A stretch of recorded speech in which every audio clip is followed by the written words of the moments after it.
Love never fails. It doesn't know how. There's no failing in love. That's the great thing about love is love always succeeds. Love is what we are. And we don't succeed when we're using methods that aren't loving. So I am preparing to do my challenge, my 6-day challenge to end self-sabotage. And I'm inviting you to join me. The first 2 days are totally free. So come and at least make the most of those first 2 days. It's a powerful program. It's really worth doing. It's eye-opening.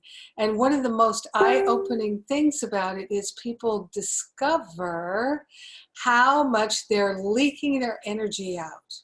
So one of the things that we know about as we do things on computers is how much bandwidth do you have? Do you have enough bandwidth to upload and to download? Well, when we're really engaged in self-sabotage, it decreases our bandwidth to upload and to download.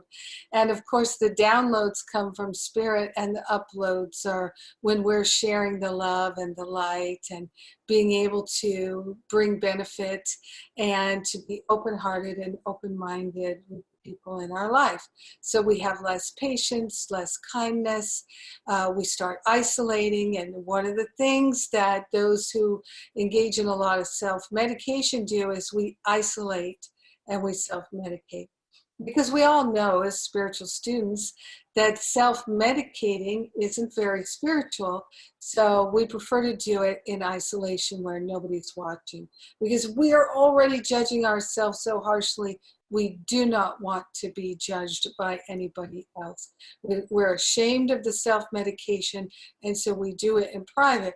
And one of the side effects of doing it in private is when there is no one else watching us, we will go to lengths. So, like for instance, one of the things I used to do was self-medicate with alcohol, self-medicate with cigarettes, self-medicate with food, all these different forms of self-medication, of course, television and things like that. So when I was doing that, I didn't want anybody to see me because it was not spiritual. And a lot of the time, the thing that was provoking me to engage in the self-sabotage was my higher vibration from spiritual classes and spiritual events and things like that. And I'd want to go right home and start self-medicating, bring my vibration right back down to a more comfortable level. And one of the reasons I talk about it is because it's very common and other people don't talk about it. And then we think, oh, it's just me. I am particularly bad. I am particularly not very spiritual. I'm engaging in all these bad behaviors. So we get off track by engaging in the self-sabotage, and when we're isolating and self-sabotaging and self-medicating, well, if there's no one watching, you're going to drink that whole bottle of wine, you know. But if somebody's watching, well, maybe you would stop at 2/3, right? Or at least they're having the same amount of wine as you, or they're not noticing you think that they're not, that you're drinking more than them. So there are all kinds of mental games that we play. But the thing is, we're escaping our feelings, and we're doing it in ways that aren't helpful and that actually keep us spinning in this hamster wheel of playing small. And so the energy, the bandwidth that we would have to be in better relationships, to be in relationships at all, to take better care of our body, to deepen our spiritual practice, to have a more expansive career, to just all kinds of things that we could do with that bandwidth if we weren't draining it off in the form of self-sabotage, self-medication, and then, of course, the copious amounts of self-judgment that come from engaging in self-medication and self-sabotage.